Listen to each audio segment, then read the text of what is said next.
As anyone who's been paying attention can see, cryptocurrencies have been taking a big hit lately, dropping in prices and losing billions of dollars in value. But what's really interesting is as that's happening, companies from all over the world are starting to take a renewed interest in the underlying blockchain technology. These big enterprises are looking for other ways that they can move value from one point to another using a blockchain without unnecessary middlemen. If you look back over the history of blockchain adoption, the first use case was Bitcoin, the cryptocurrency.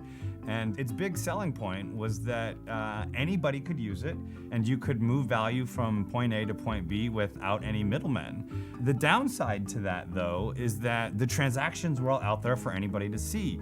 It only took a little bit of work for people to start to triangulate who these identities were and to learn about how these transactions were being used. Now, for a big enterprise, this just can't happen. Not only to protect the privacies of their customers, but for regulatory reasons. There's actually controls in place to ensure that these big enterprises aren't letting our information just go out into the world willy-nilly.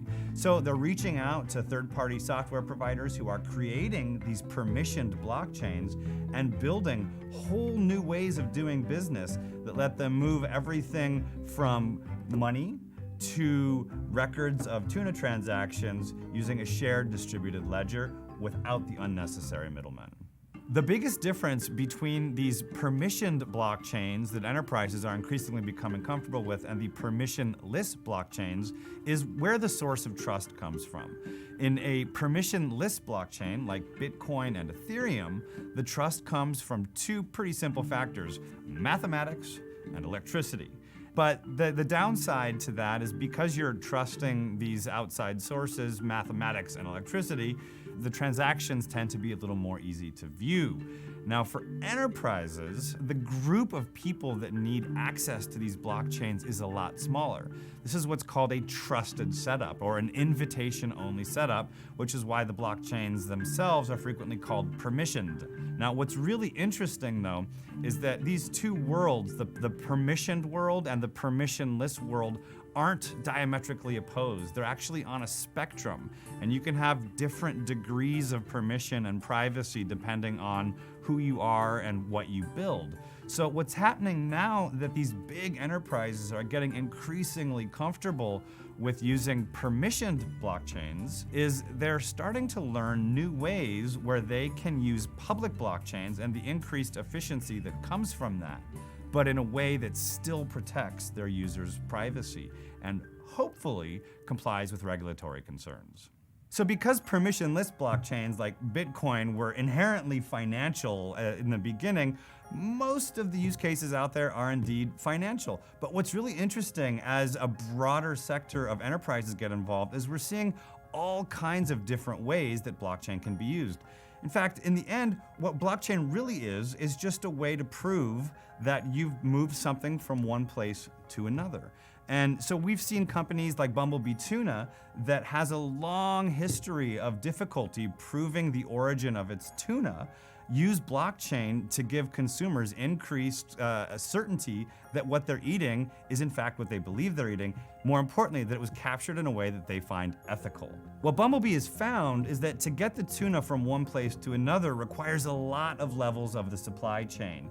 And in order to give their end consumer that increased certainty that their fish hasn't accidentally captured something that was unintended or that it was done in an immoral way, they've got together all the data about how it was captured and given it to their customers.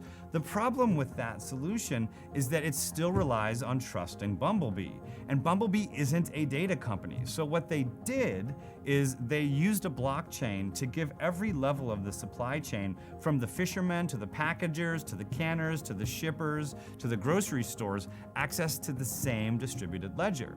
So you don't have to trust Bumblebee anymore. You can actually see into the core of the underlying supply chain, and if there is any fraud, if there is any concern, we know exactly where it came from, and instead of the feeling of being powerless, we can know exactly how to fix it. Another really interesting enterprise use case of blockchain is Golden State Foods. They provide food for some of the biggest fast food chains in the world, including McDonald's.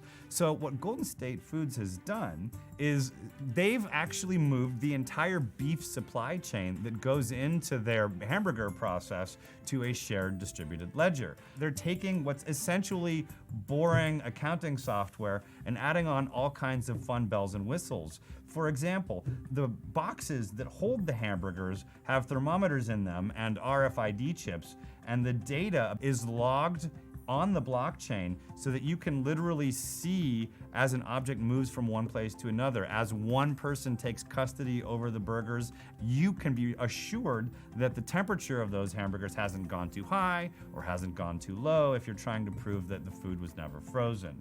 What's really important about this is for companies that want to be able to charge more for premium services, like for example, that their meat was never frozen, can now prove beyond the shadow of a doubt that in fact the meat was never frozen. In other words, by using a blockchain, by moving that supply chain to a shared distributed ledger, we no longer have to trust Golden State Foods or McDonald's that hamburger meat has never been frozen. We can trust the blockchain. One of the most valuable aspects of these enterprises adopting blockchain technology is they've given us a new way to talk about this technology. Cryptocurrency was inherently and is inherently difficult to communicate the value of. Enterprise adoption of blockchain is letting us track things that we can hold in our hands and in some cases even put in our mouths.